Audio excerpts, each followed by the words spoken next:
Hello दोस्तों। आज के समय में प्रेमानंद जी महाराज को कौन नहीं जानता है। सोशल मीडिया पर उनके प्रवचन और सत्संग लोगों की एक भारी संख्या द्वारा देखे जाते हैं।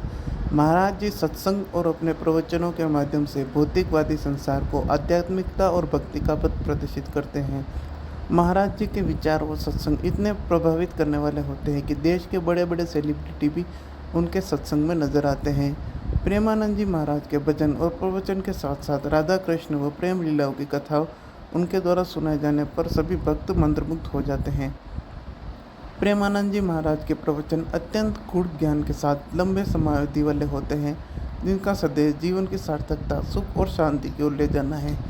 इसलिए महाराज की प्रवचनों और सत्संगों के रसरूपी अनमोल विचारों व कथनों को हम प्रकाशित और यहाँ पर बताने वाले हैं। तो चलिए प्रेमानंद जी के एक एक प्रवचन वचन और मोटिवेशनल वचन की हम बात करते हैं। सुख एवं दुख की स्थिति सत्य नहीं है, सुख का स्वरूप विचार से है। जो हरि का भक्त होता है उसे हमेशा जय की प्राप्ति होती है, उसे कोई परास्त नहीं कर सकता। जिनके मुख में प्रभु का नाम नहीं है वह भले ही जीवित है लेकिन मुख से मरा हुआ है। कोई व्यक्ति तुम्हें दुख नहीं देता बल्कि तुम्हारे कर्म उस व्यक्ति के द्वारा दुख के रूप में प्राप्त होते हैं। जिसका चरित्र ठीक नहीं है वह कभी सुखी नहीं हो पाएगा, इसलिए चरित्रवान बनो।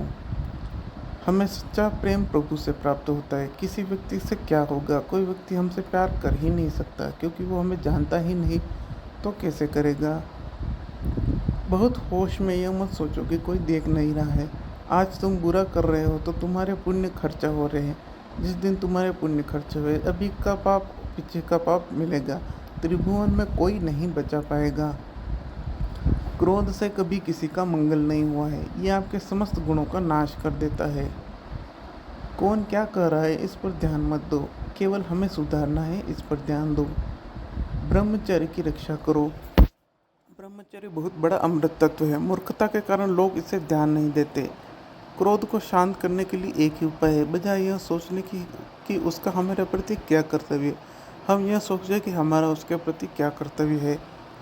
दुखिया को न सताइए, दुखिया देवेगा रोए, दुखिया का जब मुखिया सुने तो तेरी क्या गति होए।